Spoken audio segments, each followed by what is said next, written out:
Welcome to Serving Up Plumbing. I'm David Butler, and today we're going to be talking about pressure assist power flush toilets, how to repair them, what can go wrong with them, all those great things. If you like what you see today, please hit the subscribe button below and leave me a comment and let me know what you'd like to see in the future.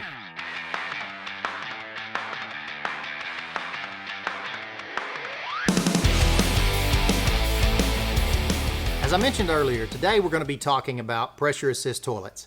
How to repair them, the things that can go wrong with them, that sort of thing. As you can see, you need to have the serial number and the model number on it, the 504 up in the upper corner there. First thing you're going to do is when you're working on this toilet is make sure and flush it. Relieve all the pressure off of it, and then we're going to check the first thing that we need to check, and that is the duckbill valve. Now the duckbill valve is a simple little piece of rubber. As you can see right here, it's a tiny little piece of rubber that looks kind of like a duckbill. That little piece of rubber, if it's not working correctly, then the toilet won't flush correctly. It'll run all the time, it won't fill up, it won't pressurize up properly. So every single repair cartridge that you buy from Sloan comes with this little duckbill in the kit with it. So you want to make sure every single time that you put a new cartridge in that you replace that duckbill. You also want to make sure you check it to see if it was possibly the problem. Oftentimes this is the only problem that you have with it. But you still want to replace the entire cartridge when you replace the duckbill. So you get the new duckbill, you put it in. All right, now that we've got the duckbill put back in, the next thing we're going to do is remove the actuator bar.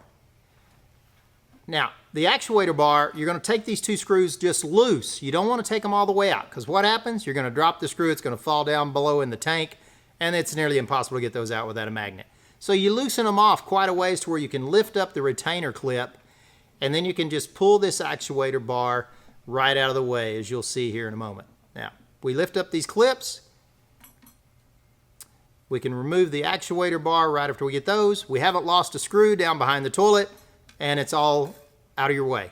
Now that we've gotten the actuator bar removed, the next thing we're going to do is remove the cartridge. We want to make sure that we push down on it, that there's no pressure inside it. Now, any kind of channel locks will work on these most of the time. Your handles are what we're going to actually use to screw this cartridge out. They'll straddle over the top of it and fit right down in the slots, and you screw it out to the left like you do anything else. Let's screw the cartridge completely out. Now, if you get an older toilet and it's very tight, you can take a screwdriver and slide right between the two handles of your channel locks and use it as an extra piece of torque there that'll help you get it loosened up better. So we screw this out and continue to screw it till it screws all the way out. Sometimes it seems like you've got to screw this thing forever to get it out. So let's make sure we take it all the way out. And in general, there's not anything visible you're going to see wrong with this cartridge. The brand new one will look just like the old one. It's kind of confusing sometimes, and I've struggled for years trying to find what makes this thing work and not. But it's still, I can't tell the difference in a new one and an old one. You do want to be sure and check the threads inside. Make sure everything looks good there, so that there's not any debris or anything in there, that there's no damage to the threads that you can tell in any way. All right, now it's time to put the new cartridge in. So let's slide the new cartridge down into place, screw it in until it's kind of hand tight. It's gonna screw in, it could screw in several threads before you ever get it to where you need to put your channel locks back on it. Now, the next thing we need to do is take the center screw out of the top of the cartridge. We're gonna go ahead and loosen this off, and we're gonna screw that completely off the top. And the reason we're gonna do that is because that gives us a little bit more room to work with the channel locks and be able to get this thing adjusted just to the right depth that we need, because there is a very specific depth that we're going to need to adjust this to. So once we've removed that screw and removed the top off of it, let's get our channel locks back out and let's start tightening it down. Now, you're going to turn this and tighten it, and it's going to start feeling pretty tight once that O-ring engages right there. And you're going to start watching the threads as you tighten it in. And when I say the threads, I mean the threads that are exposed at the top of the cartridge. So once you screw it in several threads, you're going to look as close as you can right down here, right above the cartridge. And you should have 2 to 3 threads showing. Sloan usually says 3 threads showing. That's a starting point. So once you get to that point, and we've got that in 3 threads, now we can turn the water on and we can actually check it to see how it flushes. Now, you can go ahead and put the top back on if you'd like before you ever test it. There are going to be some final adjustments later, I'm sure, after we get the cartridge in. Go ahead and screw the cap back on, then put the screw in it, but don't tighten the screw down yet. Right now, we're just going to screw the cap on loosely, and that way to come back later and adjust it so we've got the proper flush on it. All right, now we've turned the water on, we've started practicing a little bit. Now it's time to put the actuator rod back on.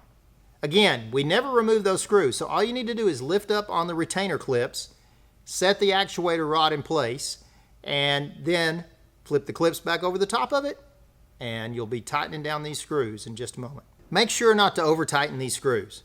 You wouldn't want to strip the plastic out. This is all just thin plastic. You don't have to tighten them that tight. They just need to stay there tight enough so that it will keep the actuator in place. You also need to make sure that back over towards the left that it's the right hooked onto the tank lever properly. Now we're going to adjust the center cap. What you want to do is back it up and screw it until it comes to within just about 1/8 of an inch for you guys that like to use a tape measure. Other people, it's about a nickel's width. You have to have some play between the actuator rod and the actual cap on the cartridge. Once you get that perfect nickel there, go ahead and tighten the screw down. Practice flushing it. You're always going to have a little bit of jiggle in the tank lever. That's needed. If you don't, then the cartridge won't seat itself when you're done. And that's how you repair one of these toilets. Now, the difference being too is you may have to fine tune it. You don't have to disassemble it. You can put your channel locks back on it, adjust it up a thread or down a thread. It may be 4 threads, it may be 1 thread on your particular power flush toilet that makes it flush properly. You just have to adjust it as you go. That's how you repair a pressure assist power flush toilet. I hope this helps so that now you know how to adjust and replace the cartridge in a pressure assist power flush toilet. Of course, there's a lot of things. It could be running all the time. It could be just a poor flush. There can also be cracks in tanks, so always check to make sure there's not water spraying out along the base of a tank or around the inside edge. It's normal to have a little water in the bottom of the tank at times too, so don't be worried if you find that. So I really do hope this has helped you today. If you do like this video, please hit the subscribe button, leave me a comment of what you'd like to see in the future, and we'll see you next time on Serving Up Plumbing with David Butler.